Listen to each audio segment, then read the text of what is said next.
कल हमने लेक्चर में हमने chemical effect of electric current के बारे में पढ़ा था और हमने पढ़ा था कि हम टेस्टर कैसे बनाते हैं। एक हमने टेस्टर बनाया था हमने मैग्नेटिक सॉलिड के चेक करने के लिए। सॉलिड की वो कंडक्टर है, ये इंसुलेटर है, वो 14.1 में बनाया था।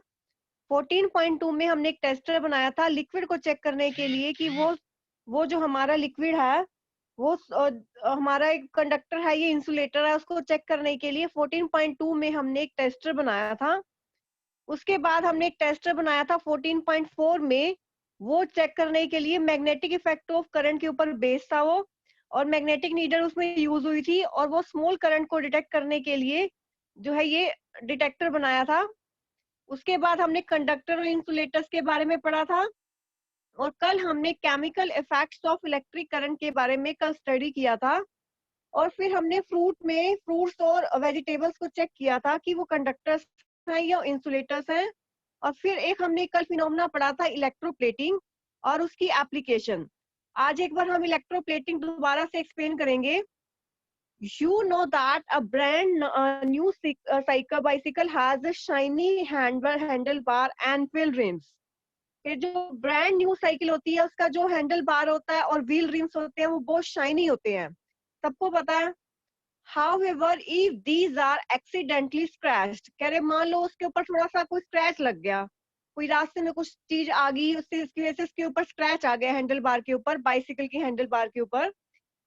The shiny coating comes off, revealing a not so shiny surface beneath. You might have also seen women using ornament which appears to be made of gold.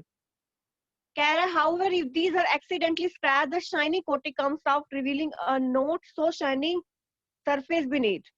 कह रहे कि अगर मान लो उसके ऊपर जो स्क्रैच अगर आ गया एक्सीडेंटली, तो जो उसकी शाइनिंग कोटिंग है उसकी ऊपर वाली, तो वो उतर जाएगी और शाइनिंग सरफेस जो है खत्म हो जाएगा। You might have also seen women using ornaments which appear to be made up of gold. You might have also seen women, क्या हमने women को देखा है जिन्होंने ornaments पहने होते हैं which appear to be made up of gold, जो gold के बने होते हैं। However, with repeated use, the gold coating wears off, revealing silver or some other metal beneath. मान लो अगर उसमें कोई स्क्रैच आ गया हैंडल पे तो उसकी शाइनी कोटिंग उतर जाएगी। You might have also seen women using ornaments which appears to be made up of gold. कह रहे हमने women को देखा है ornaments पहने हुए which appear to be made up of gold, जो gold के होते हैं। However, with repeated use, the gold coating wears off, revealing silver or some other metal beneath. कह रहे वो एक्चुअली गोल्ड की नहीं होती है, उसको बार बार यूज करते हैं तो उसकी गोल्ड की कोटिंग है वो उतर जाती है और नीचे से वो सिल्वर कलर का या दूसरी कोई मेटल का नजर आने लग जाता है। In both the cases, the metal has a coating of another metal. जो हमने ऊपर हैंडल वाला केस पढ़ा और जो हमने गोल्ड वाला कोटिंग वाला पढ़ा, तो उसके ऊपर एक मेटल के ऊपर दूसरी मेटल जो है डिपॉजिट की जाती है। Do you wonder how a layer of one metal can be deposited on the top of another? कैसे एक मेटल की जो लेयर है दूसरे मेटल के ऊपर कैसे डिपॉजिट करते हैं? Well, let us try doing it ourselves. कह रहे हैं उसके बाद हम एक्टिविटी 14.7 के बारे में स्टडी करते हैं। We will need copper sulphate and 2 copper plates of size around 10 centimetre into 4 centimetre. कह रहे हमें जो है कॉपर सल्फेट चाहिए और 2 कॉपर प्लेट चाहिए और साइज अराउंड 10x4 का जो साइज होना चाहिए। कह रहे we will need copper sulphate and 2 copper plate of size around 10x4। कह रहे हमें कॉपर सल्फेट का सॉल्यूशन चाहिए और 2 कॉपर प्लेट चाहिए और क्या साइज होना चाहिए कॉपर प्लेट का? 10x4। Take 250 ml of distilled water in a clean dry beaker, dissolve 2 teaspoonful of copper sulfate in it, add a few drops of dilute sulfuric acid to copper sulfate solution to make it more conducting. Clean more copper plate with sandpaper. Now rinse them with water and dry them. Connect the copper plate to the terminal of the battery and immerse them in the copper sulfate solution. कह रहे हमें copper sulphate solution चाहिए और 2 copper plate चाहिए और वो क्या होनी चाहिए? 10x4 की होनी चाहिए और उसके अंदर 250 ml ऑफ डिस्टिल्ड वाटर डालना है क्लीन और ड्राई बीकर के अंदर। Dissolve teaspoonful of copper sulphate in it. कह रहे उसके अंदर जो है 2 टीस्पूनफुल कॉपर सल्फेट की डालनी है। तो हमें पहले क्या चाहिए? कॉपर सल्फेट का सॉल्यूशन चाहिए और हमें क्या चाहिए? 2 कॉपर 2 कॉपर प्लेट चाहिए 10x4 साइज की, और उसके अंदर 250 ml हमें क्या चाहिए, डिस्टिल्ड वाटर चाहिए बीकर के अंदर, क्लीन बीकर के अंदर। Dissolve 2 teaspoon full of copper sulphate in it. कह रहे एक बीकर में हमने डिस्टिल्ड वाटर लिया, और डिस्टिल्ड वाटर कितना लिया, 250 ml लिया। 250 ml डिस्टिल्ड वाटर लेके उसके अंदर हमने क्या किया, 2 टीस्पून फुल कॉपर सल्फेट डाल दिया, और उसके अंदर थोड़ी सी डिल्यूट सल्फ्यूरिक एसिड डाल दिया ताकि वो कंडक्टिंग बने। Clean copper plate with sand paper, clean copper plate with sand paper, जो हमारी जो कॉपर प्लेट है उसको सैंड पेपर से क्लीन करना है। Now rinse them with water and dry them. Connect the copper plate to the terminal of the battery and immerse them in copper sulfate solution. कह रहे हमें कॉपर सल्फेट चाहिए और 2 कॉपर प्लेट चाहिए, कितने कितने सेंटीमीटर की, 10x4 सेंटीमीटर की चाहिए। Take 250 ml of distilled water in it in a clean and dry beaker. कह रहे उसके अंदर 250 ml जो है डिस्टिल्ड वाटर का डालना है हमें क्लीन और ड्राई बीकर के अंदर, और उसके अंदर फिर 2 टीस्पून फुल कॉपर सल्फेट के डालने हैं, और थोड़ा सा जो है सल्फ्यूरिक एसिड डालना है कॉपर सल्फेट के अंदर ताकि वो जो कंडक्टिंग बन जाए। Clean copper plate with sand paper, जो हमारा कॉपर प्लेट इसके अंदर हम डालेंगे उसको पहले सैंड पेपर से क्लीन कर लेना। Now rinse them with water and dry them, उसको जो है हमने क्या करना है, वाटर से जो है क्लीन करना है और उसको सुखाना है। Connect the copper plate to the terminal of the battery and immerse them in copper sulphate solution. जब कॉपर प्लेट को जो है बैटरी के टर्मिनल से कनेक्ट करना है, and immerse them in copper sulphate solution, और जो कॉपर प्लेट्स को जो है कॉपर सल्फेट के सॉल्यूशन के अंदर डाल देना है। Allow the current to pass for about 15 minutes. पहले हमने क्या किया, पहले बीकर लिया, बीकर के अंदर डिस्टिल्ड वाटर लिया, उसके अंदर 2 टीस्पून फुल हमने कॉपर सल्फेट डाला, उसके बाद थोड़ा सा एसिड डाला ताकि वो कंडक्टिंग बने, और फिर 2 कॉपर प्लेट को हमने बैटरी से कनेक्ट करके इसके अंदर इमर्स किया। अब करंट को 15 मिनट तक जो है पास करना है। Now remove the electrode from the solution. अब उन इलेक्ट्रोड को बाहर निकाल लो सॉल्यूशन से। Do you find any difference in any one of them. कह रहे जो दोनों इलेक्ट्रोड है क्या उसमें कुछ डिफरेंस नजर आएगा, yes. Do you find a coating over it, क्या उसके ऊपर कोई कोटिंग हुई है, yes. What colour is the coating, note down the terminal of the battery with which the electrode is connected. कह रहे कि कौन सी टर्मिनल के ऊपर कोटिंग होगी, पॉजिटिव वाले के पास या नेगेटिव वाले के पास। जो हमारा नेगेटिव टर्मिनल से जो कॉपर प्लेट कनेक्ट है तो उसका जो उसके ऊपर जो है मेटल डिपॉजिट हो जाएगी, कॉपर प्लेट डिपॉजिट हो जाएगी, और उसका कलर चेंज हो जाएगा क्योंकि इसके अंदर एक रिएक्शन हो रही है। वो क्या रिएक्शन हो रही है, जैसे इसके अंदर करंट पास होगा तो कॉपर सल्फेट के अंदर कैसे इलेक्ट्रिक करंट पास होगा, तो कॉपर सल्फेट जो है डिसोसिएट हो जाएगा, कॉपर Cu प्लस और SO4 माइनस, कॉपर का प्लस Cu प्लस और SO4 माइनस दो में डिसोसिएट हो जाएगा। तो कॉपर का जो प्लस है वो कहाँ जाएगा, negative terminal of the battery पे जाएगा। जो नेगेटिव टर्मिनल है ऊपर वाला, negative terminal of the battery के ऊपर जाएगा और वहां पे वो डिपॉजिट हो जाएगा। जो दूसरी इलेक्ट्रोड है, जो कॉपर प्लेट जो नेगेटिव टर्मिनल से कनेक्ट है, तो वहां पे कॉपर जो है इसके ऊपर डिपॉजिट हो जाएगा। तो कौन से एंड के ऊपर कॉपर डिपॉजिट होगा, जो हमारी जो इलेक्ट्रोड हमारी negative terminal of the battery से कनेक्ट है उसके ऊपर डिपॉजिट हो जाएगा। What colour is the coating, और कोटिंग का क्या कलर है, वो हमारा जो हमारे कॉपर का कलर होगा वो उसके ऊपर डिपॉजिट हो जाएगा। तो उसके बाद कह रहे हैं after doing the electroplating activity Paheli interchange the electrodes and repeated the activity, what do you think she would observe this time. कि जब इलेक्ट्रोप्लेटिंग होगी, जब एक जो हमारी कॉपर प्लेट के ऊपर जो है कॉपर डिपॉजिट होगी, तो पहेली ने क्या किया, इलेक्ट्रोड चेंज कर दी और फिर दोबारा ये एक्टिविटी की, तो क्या होगा आगे पढ़ेंगे हम। When electric current is pass through the copper sulphate solution, क्या जब इलेक्ट्रिक करंट कॉपर सल्फेट में पास होगा तो कॉपर सल्फेट डिसोसिएट हो जाएगा कॉपर में और सल्फेट में। तो कॉपर जो है Cu प्लस और SO4 में डिसोसिएट हो गया। The free copper gas drawn to the electrode connected to the negative terminal of the battery, जो Cu प्लस है वो कहाँ चल जाएगा, negative terminal of the battery पे, और वहां पे डिपॉजिट हो जाएगा। तो फिर जो हमारा ये लॉस ऑफ कॉपर हो रहा है, जो कॉपर सल्फेट से जो हमारा कॉपर जा रहा है, फिर वहां पे कॉपर कहाँ से आएगा। जो दूसरी वाली कॉपर प्लेट है, फर्स्ट वाली जो positive terminal of the battery से कनेक्ट है, तो वो जो डिसोल्व होके उसका कॉपर सॉल्यूशन के अंदर आएगा ताकि सॉल्यूशन के अंदर जो है कॉपर की जो अमाउंट है वो बैलेंस रहे। दस the loss of copper from the solution is restored and the process continues. This means that the copper gets transferred from one electrode to the another. इससे पता लगता है कि कॉपर जो है एक इलेक्ट्रोड से जो दूसरे इलेक्ट्रोड पे कैसे ट्रांसफर होता है. Bujo could get only one copper plate, so he performed activity 14.7 by connecting a carbon rod in the place of copper plate, which was connected to the negative terminal of the battery. He succeeded in obtaining a coating of copper in carbon rod. ये जो loss of copper हो रहा है solution में वो restore हो रहा है और प्रोसेस ये कंटिन्यूटी में होता रह रहा है.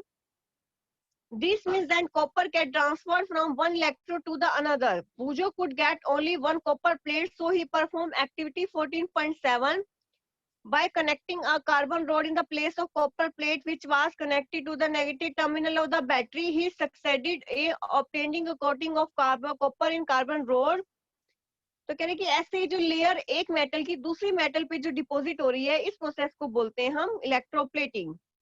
Bujo could get only one copper plate, so he performed activity 14.7 by connecting a carbon rod in place of copper plate, which was connected to the negative terminal of battery. He succeeded in obtaining a copper on carbon rod. Bujo ने क्या किया? Bujo could get only one plate. उसने Bujo को एक copper plate मिली, so उसने इसलिए activity 14.7 जो है उसने कार्बन रोड कॉपर प्लेट की जगह कार्बन रोड ले ली और उसको हमने negative terminal of the battery से कनेक्ट कर दिया. He succeeded in obtaining a coating of copper on carbon rod. तो क्या हुआ, जो कॉपर के ऊपर जो है कॉपर की जो कोटिंग है कार्बन रोड के ऊपर डिपॉजिट होगी. तो ये जो पहले वाली जो एक्टिविटी की थी कह रहे कि एक कॉपर प्लेट की जगह इसने क्या लगा दिया, कार्बन रोड लगा दिया, कार्बन प्लेट लगा दी. कार्बन प्लेट लगाने के बाद क्या होगा, तो कौन सी जो हमारी जो कॉपर की जो कोटिंग है कार्बन रोड के ऊपर डिपॉजिट हो जाएगी. कह रहे इस प्रोसेस को क्या बोलते हैं, इलेक्ट्रोप्लेटिंग. एक मेटल की लेयर दूसरे मेटल के ऊपर दूसरे मेटल की जब लेयर डिपॉजिट करते हैं तो इस प्रोसेस को बोलते हैं इलेक्ट्रोप्लेटिंग. और इसमें क्या यूज होती है, electricity. It is one of the most common application of chemical effect of electric current. कह रहे ये chemical effect of electric current की जो है बहुत इंपॉर्टेंट एप्लीकेशन है. Electroplating is a very useful process. Electroplating के लिए बहुत इंपॉर्टेंट और बहुत यूजफुल प्रोसेस है. और कहाँ कहाँ यूज होता है हम आगे स्टडी करेंगे. It is widely used in industry for coating metal object with the thin layer of different metal. कह रहे कि इलेक्ट्रोप्लेटिंग बहुत इंपॉर्टेंट प्रोसेस है जो इंडस्ट्रीज में यूज होती है मेटल ऑब्जेक्ट की कोटिंग करने के लिए with the thin layer of different metal. जो मेटल ऑब्जेक्ट है उसके ऊपर जो है अगर कोई भी लेयर चढ़ा देते हैं डिफरेंट मेटल की तो उसकी डिपॉजिट करने के लिए जो इलेक्ट्रोप्लेटिंग यूज होती है. The layer of metal deposit has some desired property which the metal of the object lacks. For example, chromium plating is done on many objects such as car parts, boat tap, kitchen gas burner, bicycle handlebar, wheel rim, and many others. For example, chromium plating is done on many objects such as car parts, boat tap, kitchen gas burner, bicycle handlebar, wheel rims, and many others. कि जो chromium की जो plating करते हैं दूसरे objects के ऊपर, car parts के ऊपर, टैप्स के ऊपर, किचन गैस के ऊपर, बर्नर के ऊपर, बाइसिकल हैंडल बार के ऊपर, व्हील रिम्स के ऊपर, तो कौन सी प्लेटिंग करते हैं, क्रोमियम की प्लेटिंग करते हैं. तो कह रहे कि इलेक्ट्रोप्लेटिंग जो है बहुत इंपॉर्टेंट और बहुत यूजफुल प्रोसेस है. हम कहाँ यूज करते हैं, it is widely use in industry for coating metal object with a thin layer of different metal. The layer of metal deposit has some desired property which the metal of the object lacks. तो electroplating बहुत important process है, industries में use होता है कि एक metal को दूसरे मेटल की जो लेयर डिपॉजिट करने के लिए. तो कह रहे कुछ मेटल जो जिसके ऊपर हम कोई भी लेयर डिपॉजिट करते हैं तो उसकी कोई ना कोई प्रॉपर्टी होती है. जैसे कह रहे क्रोमियम की जो प्लेटिंग करते हैं ऑब्जेक्ट के ऊपर, किस ऑब्जेक्ट के ऊपर करते हैं क्रोमियम की प्लेटिंग, बार टैप्स के ऊपर, किचन गैस के ऊपर, बर्नर के ऊपर, बाइसिकल हैंडल बार के ऊपर, विंड रिम्स के ऊपर और बहुत सारे ऑब्जेक्ट्स हैं जहां पे हम क्रोमियम की प्लेटिंग करते हैं. तो क्रोमियम होता क्या है, इसकी जो अपीयरेंस है बहुत शाइनिंग अपीयरेंस होती है और इसको वो बिल्कुल भी जंग नहीं लगता और वो स्क्रैचेस को भी रेसिस्ट करता है. क्रोमियम बहुत एक्सपेंसिव होता है and it may not be economical to make the whole object out of chromium. कह रहे अगर जैसे बार टैप्स लेते हैं हम 500 की अगर हमें मिल जाती हैं तो अगर कह रहे कि वो क्योंकि इसके ऊपर क्रोमियम की प्लेटिंग होती है, अगर पूरी ही क्रोमियम की बनाने लगे तो वो कितनी 5000 या 6000 की एक ही जो है बार टैप पड़ेगी। तो इस वजह से पूरा ऑब्जेक्ट हम क्रोमियम का नहीं बना सकते, उसकी जो सिर्फ बाहर वाली कवरिंग हम जो है क्रोमियम से कर सकते हैं, सिर्फ उसकी जो बाहर वाली जो कोटिंग है वो क्रोमियम से कर सकते हैं। पूरा ऑब्जेक्ट हम क्रोमियम का नहीं बना सकते कि बिकॉज क्रोमियम जो है बहुत एक्सपेंसिव होती है और ये हमारे बजट में नहीं होती। तो कह रहे कि लेकिन क्रोमियम जो किसी शाइनिंग अपीयरेंस होती है और इतनी जल्दी जंग नहीं लगता, इसी वजह से जो है इसके ऊपर क्या करते हैं, हम क्रोमियम की लेयर डिपॉजिट कर देते हैं। उसके बाद कह रहे हैं jewellery makes electroplate silver and gold on less expensive metal. कह रहे कि जो सिल्वर और गोल्ड की जो प्लेटिंग करते हैं, जो लेस एक्सपेंसिव मेटल के ऊपर करते हैं, this ornament have the appearance of silver और gold but are much less expensive. कि जो ये ऑर्नामेंट्स होते हैं ये हमारे इसकी अपीयरेंस सिल्वर और गोल्ड की होती है, but are much less expensive, और ये लेस एक्सपेंसिव होते हैं। Tin can used for storing food are made by electroplating tin into iron. Tin is less reactive than iron, thus food does not come into contact with iron and is protected from getting spoiled. Iron is used in bridges and automobile to provide strength. However, iron tends to corrode and rust. So, coating of zinc is deposited on iron and protect from corrosion and formation of rust. कह रहे कि जो हमारे tin और gold की जो plating करते हैं लेस एक्सपेंसिव मेटल के ऊपर करते हैं, these ornaments have the appearance of silver और gold but are much less expensive. ये जो ऑर्नामेंट्स होते हैं उसकी अपीयरेंस जो होती है have the appearance of silver और gold but are less expensive. तो कह रहे हैं कि गोल्ड और सिल्वर के जो हमारे जो आते हैं ऑर्नामेंट्स आते हैं वो बहुत एक्सपेंसिव होते हैं, लेकिन अगर किसी मेटल के ऊपर सिल्वर और गोल्ड की कोटिंग कर देते हैं तो वो लेस एक्सपेंसिव हो जाते हैं। तो कह रहे tin can used for storing food are made by electroplating tin into iron. जो कह रहे फूड स्टोर करने के लिए टीन के कैन आते हैं उसके ऊपर भी इलेक्ट्रोप्लेटिंग होती है by electroplating tin onto iron.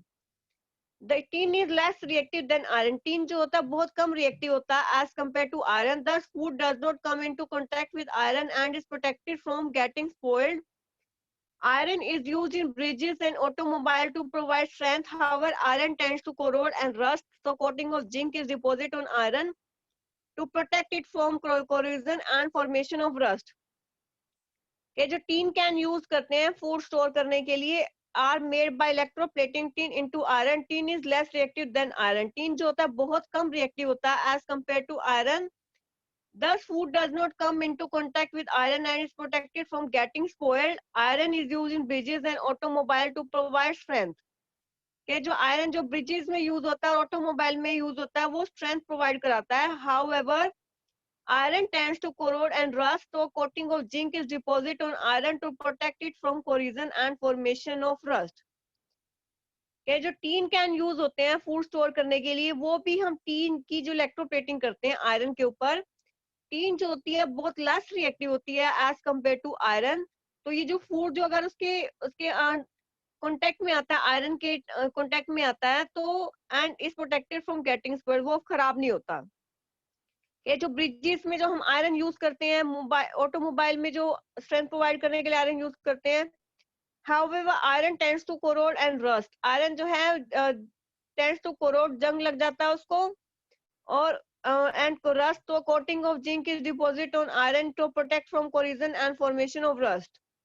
In the electroplating factories, the disposal of the used conducting solution is a major concern. It is a polluting waste and there are specific disposal guidelines to protect the environment. In the electroplating में factories, the disposal of the used conducting solution is a major concern.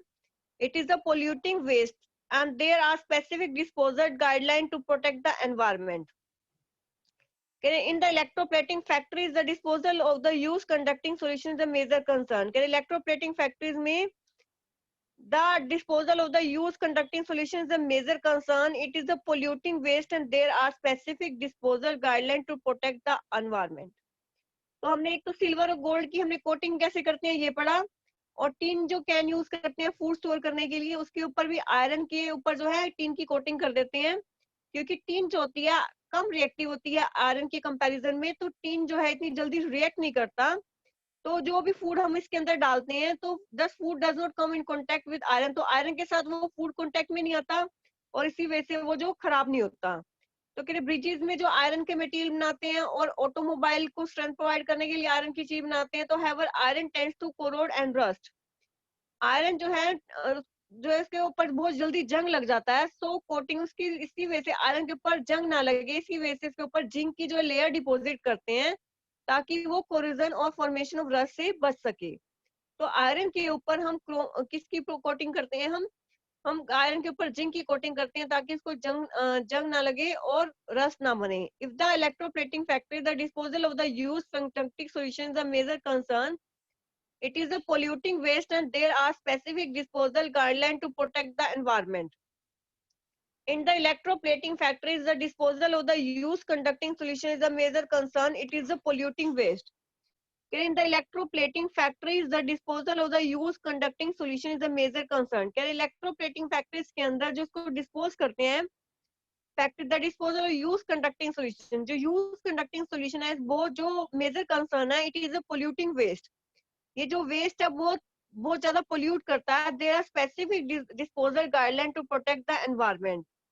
कि जब electroplating factories में जो हमारा नीचे बाद में solution बच जाता है तो वो उसको डिस्पोज करना जो है बहुत ज्यादा पोल्यूटिंग होता है। तो इसको डिस्पोज करने के लिए जो कह रहे कि एनवायरनमेंट को नुकसान देता है, इसके लिए हमें कुछ गाइडलाइन दी जाती है ताकि जो है हमारा एनवायरनमेंट पोल्यूट ना हो। तो हमने क्या पढ़ा, एक इलेक्ट्रोप्लेटिंग पढ़ा कि इलेक्ट्रोप्लेटिंग क्या होता है, इसकी एग्जैक्ट डेफिनेशन क्या होती है कि एक मेटल की लेयर दूसरी मेटल की लेयर के ऊपर जो डिपॉजिट कराई जाती है with the help of electricity, इसको बोलते हैं हम इलेक्ट्रोप्लेटिंग। अब इलेक्ट्रोप्लेटिंग हम करते कैसे हैं, हमने क्या लिया, एक बीकर लिया, उसके अंदर डिस्टिल्ड वाटर डाला और दो हमने कॉपर प्लेट ली, उसके अंदर पानी, पहले हमने कॉपर सल्फेट का सोल्यूशन को 2 टीस्पून हमने पानी के अंदर डाले, उसको फिर मिक्स किया, मिक्स करने के बाद थोड़ा सा हमने एसिड डाला ताकि वो कंडक्टिंग बने और 2 कॉपर प्लेट को बैटरी से कनेक्ट करके इसके अंदर डिप किया और करंट को 15 मिनट तक पास होने दिया। तो हमने फिर उसको केयरफुली ऑब्जर्व किया तो देखा कि जो copper plate negative terminal of the battery से कनेक्ट है तो उसके ऊपर जो है मेटल डिपॉजिट होगी। वो मेटल क्या डिपॉजिट हुई, वो कॉपर डिपॉजिट हो गया और वो कॉपर कहाँ से आया, कॉपर सल्फेट के सोल्यूशन से आया। जैसे ही इलेक्ट्रिसिटी इसके अंदर पास होगी तो इसके अंदर एक केमिकल रिएक्शन होगी, तो वो केमिकल रिएक्शन क्या होगी, कॉपर सल्फेट जो है हमारा कॉपर और सल्फेट में डिपॉजिट डिसोसिएट हो जाएगा, Cu plus SO4, Cu plus SO4 में डिसोसिएट हो जाएगा, Cu प्लस और SO4। तो हमारा जो Cu प्लस और SO4 में जैसे डिपॉजिट हो गया वो, तो Cu प्लस और SO4 जो है, Cu जो हमारा कहाँ डिपॉजिट कहाँ चल जाएगा, नेगेटिव टर्मिनल पे, और SO4 हमारा Cu कहाँ चल जाएगा, negative terminal of the battery पे कनेक्ट हो जाएगा। जो SO4 जो पॉजिटिव है हमारा वो कहाँ कनेक्ट हो जाएगा, हमारा Cu जो है CuSO4, Cu प्लस और SO4, Cu हमारा negative terminal of the battery पे चला गया और वहां पे जो है दूसरी कॉपर प्लेट पे वो डिपॉजिट हो गया। अब वो जो सॉल्यूशन से जो Cu कॉपर चलेगी वो कहाँ, वो उसका लॉस जो है कौन कंपनसेट करेगा, जो दूसरी कॉपर प्लेट है जो positive terminal of the battery से कनेक्ट है, तो वो क्या कर रही है, वहां से जो कॉपर जो डिसोल्व होके वो हमारी सॉल्यूशन के अंदर जा रही है और वो डिसोसिएट हो रही है। तो कह रहे कि इलेक्ट्रोप्लेटिंग एक्टिविटी, पहली interchange the electrodes and repeated the activity, what do you think she would observe this time, when electric current is passed through the copper sulfate solution, copper sulfate dissociate into copper sulfate, the free copper gets drawn into electrode connected to the negative terminal of the battery and get deposit of it, but what about the loss of copper from the solution, कि जो loss of copper हुआ वो क्या हुआ कि वो जो copper है हमारी वो डिसोल्व होके कहाँ चलेगी, जो कॉपर जो हमारी कॉपर प्लेट जो हमारी पॉजिटिव टर्मिनल से कनेक्ट है वो हमारी वहां से डिसोल्व होके सॉल्यूशन में चलेगी ताकि वो लॉस कंपनसेट हो गया। तो उसके बाद हम इलेक्ट्रोप्लेटिंग कहाँ कहाँ करते हैं कि अगर कॉपर प्लेट की जगह हमने कार्बन रोड यूज करी तो क्या हुआ कि कॉपर की जो कोटिंग है, कॉपर की कोटिंग जो है कार्बन रोड के ऊपर डिपॉजिट हो जाती है। कह रहे हैं इलेक्ट्रोप्लेटिंग कहाँ कहाँ करते हैं हम, कह रहे जो हमारी जो है बार टैप्स आते हैं, किचन गैस आते हैं, उसके हम ऊपर क्रोमियम की प्लेटिंग करते हैं और क्रोमियम जो होती है बहुत शाइनिंग अपीयरेंस होती है, उसको इतनी जल्दी जंग नहीं लगता, ना ही स्क्रैच पड़ते हैं, लेकिन वो बहुत महंगी आती है, इसी वजह से पूरा ऑब्जेक्ट हम क्रोमियम का नहीं बना सकते। हम क्या करते हैं, कुछ लेयर, ऊपर वाली जो लेयर है वो हम क्रोमियम की बनाते हैं ताकि वो शाइनी अपीयरेंस आए। आप जो कह रहे हैं सिल्वर और गोल्ड की जो कोटिंग करते हैं, वो भी हम कैसे करते हैं, जो हमारे जो बर्तन होते हैं उसके ऊपर सिल्वर और गोल्ड की कोटिंग कर देते हैं ताकि जो है हमारी सिल्वर और गोल्ड की जो कोटिंग कर देते हैं लेस एक्सपेंसिव मेटल के ऊपर, ताकि इसके ऊपर शाइनिंग अपीयरेंस आए। और जो कह रहे टीन कैंस है जो फोर्थ स्टोर यूज करने के लिए यूज करते हैं, वो भी जो है उसके ऊपर भी आयरन के ऊपर जो है टीन की कोटिंग करते हैं। जो टीन है बहुत लेस रिएक्टिव होती है as compare to iron, and thus food does not come into contact with iron and iron is protected from getting spoiled। तो कह रहे जो फूड जो उसके कांटेक्ट में आता है तो वो स्पॉइल नहीं होता। कह रहे जो हमारे जो ब्रिजेस में जो आयरन की जो मटेरियल बने होते हैं वो स्ट्रेंथ प्रोवाइड करने के लिए जो यूज करते हैं उसको बहुत जल्दी जंग लग जाता है, इसी वजह से उसके ऊपर जिंक की कोटिंग करते हैं। और वो भी किससे करते हैं, इलेक्ट्रोप्लेटिंग से करते हैं। कह जो इलेक्ट्रोप्लेटिंग फैक्ट्रीज है वहां पे जो सोल्यूशन बच जाता है एंड में उसको डिस्पोज करना बहुत बहुत ज्यादा जो है एनवायरनमेंट को पोल्यूट करता है वो। तो इसको जो डिस्पोज करने के लिए कह की गाइडलाइन जो दी जाती हैं, जो गवर्नमेंट गाइडलाइन देती है उसके अकॉर्डिंग जो है इसको हम डिस्पोज करते हैं। तो एक तो हमें जो इलेक्ट्रोप्लेटिंग का पूरा प्रोसेस पता होना चाहिए कि इलेक्ट्रोप्लेटिंग कैसे करते हैं। अगर मान लो हमने जो नीचे से कॉपर सल्फेट सोल्यूशन लिया, अगर हमने यहाँ पे सिल्वर का सोल्यूशन लेते हैं AgNO3 लेते हैं, और हमने कोई भी ऐसे मेटल है जिसके ऊपर सिल्वर की कोटिंग करनी है, तो ऊपर जो मेटल ले लेंगे, कोई भी आयरन ले लिया, आयरन के ऊपर मान लो नीचे सिल्वर की कोटिंग करनी है तो नीचे सिल्वर का सोल्यूशन ले लेंगे। तो सिल्वर का सोल्यूशन की जो है ऊपर किसके ऊपर कोटिंग हो जाएगी, हमारी जो है जो ऊपर कोई भी मेटल होगी, चाहे कोई भी मेटल है, कॉपर मेटल है तो सिल्वर कलर का अगर सोल्यूशन लेंगे तो सिल्वर की कोटिंग कॉपर मेटल के ऊपर हो जाएगी। तो हम कोई भी मेटल की जो लेयर है दूसरी मेटल की लेयर के ऊपर हम डिपॉजिट कराते हैं, उसको हम क्या बोलते हैं, इलेक्ट्रोप्लेटिंग। तो जो इलेक्ट्रोप्लेटिंग है ये बहुत इंपॉर्टेंट प्रोसेस है और बहुत ज्यादा यूजफुल है एग्जाम्स के लिए और कॉम्पिटिटिव एग्जाम्स के लिए भी। तो उसके हम जो कह रहे कि इससे पहले हमने क्या पढ़ा, एक बार उसको एक बार रिवाइज कर लेते हैं। एक तो इलेक्ट्रोप्लेटिंग आज मैंने एक्सप्लेन कर दी कैसे करते हैं, और डिफरेंट डिफरेंट टाइप के सोल्यूशन यूज करके कैसे हम एक की लेयर जो है दूसरे के ऊपर डिपॉजिट कैसे कराते हैं, ये स्टडी किया हमने। और डेली लाइफ में हम इलेक्ट्रोप्लेटिंग कहाँ यूज करते हैं, और उससे पहले जो एक बार हमने स्टडी किया उसको एक बार देखते हैं।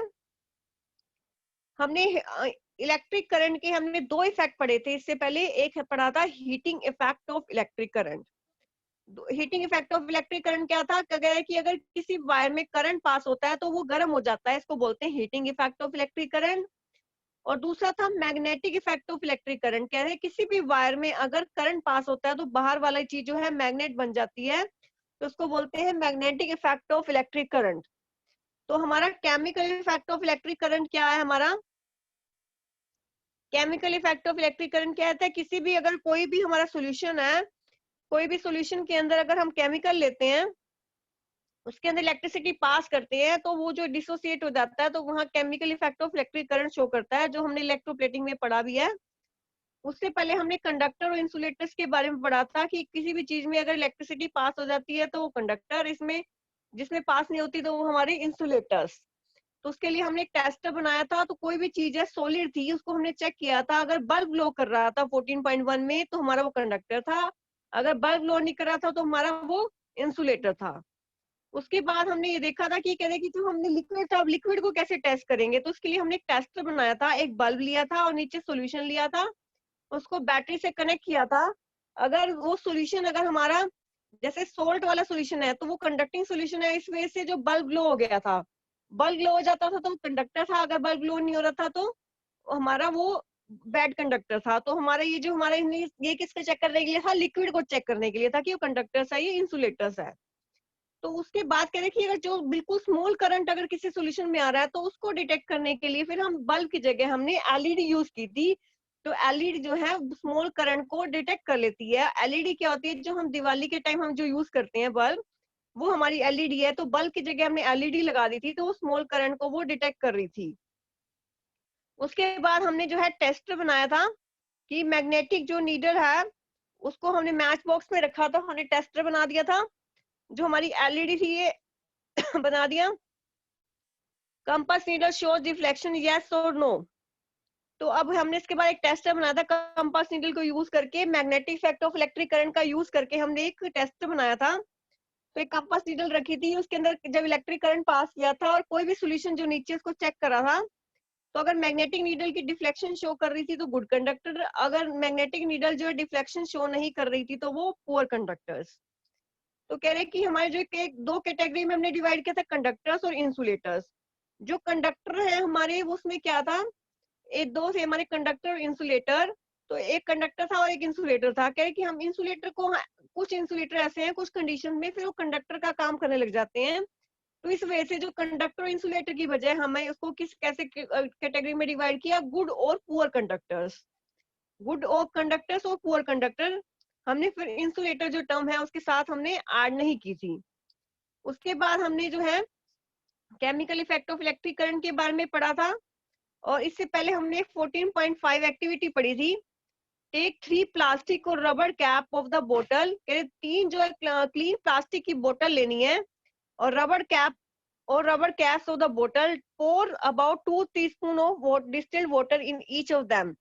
के 2 जो चम्मच है डिस्टिल्ड वाटर के, उसके अंदर दोनों के अंदर डालने हैं। Add a few drops of lemon juice, और उसके अंदर थोड़ा सा लेमन जूस डालना है और डाइल्यूट हाइड्रोक्लोरिक एसिड डालना है to distil water in 1 cap.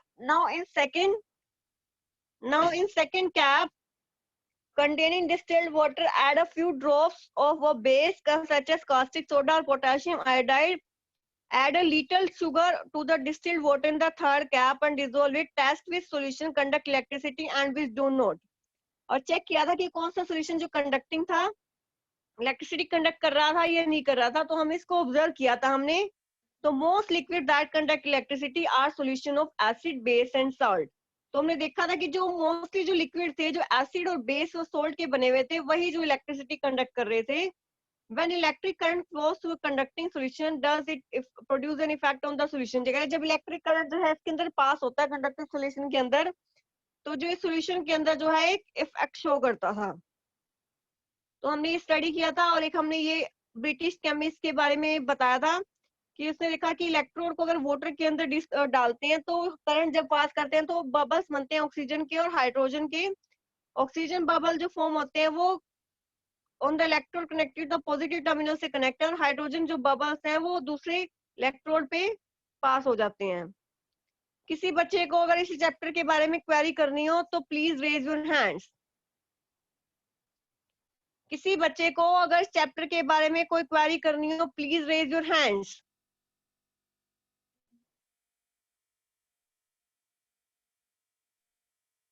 किसी बच्चे को अगर कोई क्वेरी करनी हो इस चैप्टर के बारे में, chemical effect of electric current के बारे में किसी बच्चे को अगर कोई क्वेरी करनी हो प्लीज रेज योर हैंड्स। सारे स्टूडेंट्स को फर्स्ट पेज पे पहले तो इलेक्ट्रोप्लेटिंग का ये डायग्राम बनाना है और इसकी एप्लीकेशंस के बारे में एक बार रीड करना है। जो डायग्राम बनाने हैं हमने, एक तो इलेक्ट्रोप्लेटिंग वाला डायग्राम बनाना है और जो 3 टेस्टर है हमारे 14.6 और उसके ऊपर वाला जो हमारा है सॉलिड को जो चेक करने के लिए 14.4 और एक हमारा 14.2 और एक 14.1, ये डिफरेंट टाइप ऑफ टेस्टर बनाने हैं फर्स्ट पेज पे। फर्स्ट पेज पे हमने डिफरेंट टाइप ऑफ टेस्टर बनाने हैं और साथ में हमने क्या ऐड करना है, साथ में हमने एक और ऐड करना है। हमने लास्ट में जो हमने पढ़ा था chemical effect of electric current का जो इलेक्ट्रोप्लेटिंग वाला टॉपिक था उसका जो डायग्राम है वो हमने फर्स्ट पेज पे बनाना है। तो किसी बच्चे को अगर इस चैप्टर के बारे में कोई क्वेरी करनी हो प्लीज रेज योर हैंड्स। किसी बच्चे को अगर इस चैप्टर के बारे में कोई क्वेरी करनी हो प्लीज रेज योर हैंड्स।